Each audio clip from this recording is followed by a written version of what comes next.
Hi, this is Carmen of carmensincati.com. Over the past year, I've been making blog posts over on my website, and well, I wanted to make a change and make a video this week. So what we see here is a triangle rendered with WebGPU. So hey, let's start a series together and let's see if we can code this bad boy and have some fun with it along the way. So let's check it out.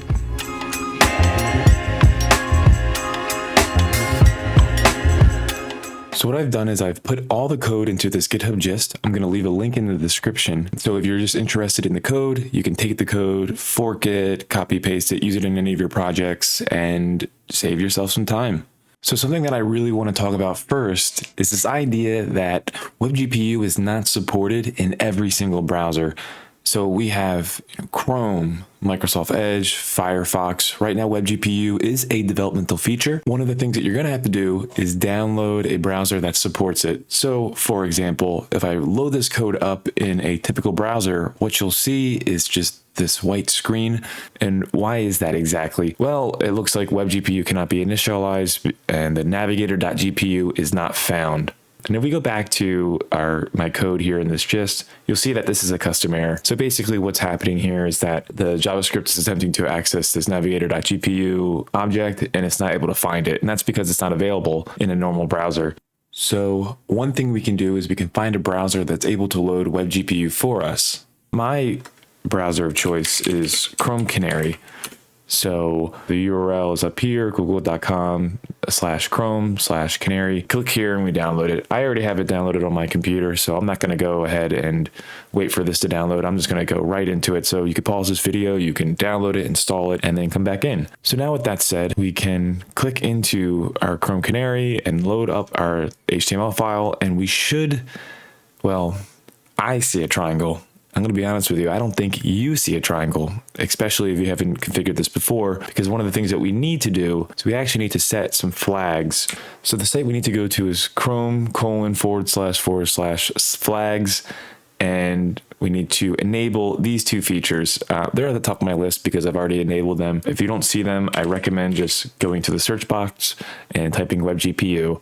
I think we maybe don't need WebGPU developer features, but it has the word WebGPU in it.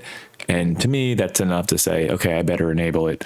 In any case, you definitely want to enable unsafe WebGPU.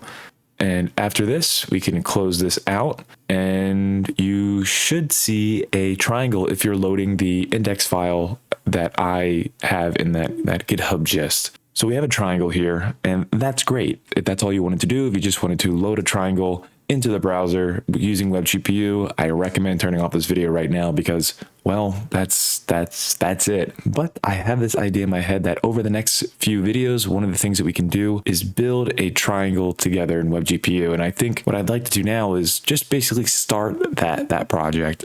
And I've already created this blank HTML file that we can work off of. And one of the things that I like to do when starting a new HTML project is taking advantage of VS Code's features. And how I start a project is I just type in HTML and there's HTML:5, and we can just off the bat get some boilerplate.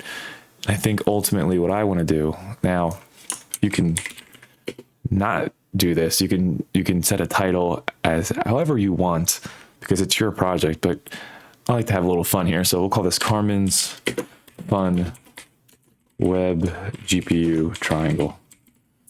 And I'll go ahead and save that. And now let's see if we can open this index HTML file in Chrome Canary and see what we get.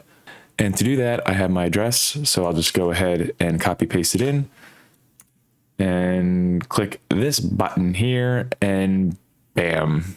We see Carmen's Fun Project WebGPU Triangle in the tab title and a white screen. And that's exactly what we expected. I'll go ahead and I'll open up the console just so that we can maybe log some messages over the course of this project. So what I'll do is I'll go back into VS Code and I'll start writing some JavaScript. So we have a script tag maybe. We open that up and we maybe console log, hey. And now when I reload the project, just to confirm everything's working, and I'll see, hey, great. So what I'll even do is I'll go ahead and I'll increase the font here so that you can actually see what's going on. So the next step, what I want to do is I want to go back into VS Code now, and with our script tag, we can access the Navigator API in our browser. So Navigator equals Navigator. And what exactly is the Navigator? To figure that one out, what we can do is you can actually go right back into Chrome and we can just search for it. So browser Navigator. This is probably not going to help. Oh, maybe it does. Great. The Navigator read-only property returns a reference to the Navigator object, which has methods and properties about the application running the script. So it looks like it's just an API for our browser. We can access things within our browser, essentially. And this is great because this is exactly where we can find an adapter to the GPU. And we can actually now go back into VS Code. We can maybe just switch this to GPU, navigator.gpu. And this is where our GPU adapter lives. And like I said before, not every browser is able to access WebGPU because right now it is a developmental feature. So just to be safe, what we could do is maybe write a little if statement here and say if WebGPU console error, hey, I didn't find WebGPU in this browser, period. Nice. So now what we can do is we can go back into Chrome. We can X out of this window.navigator tab.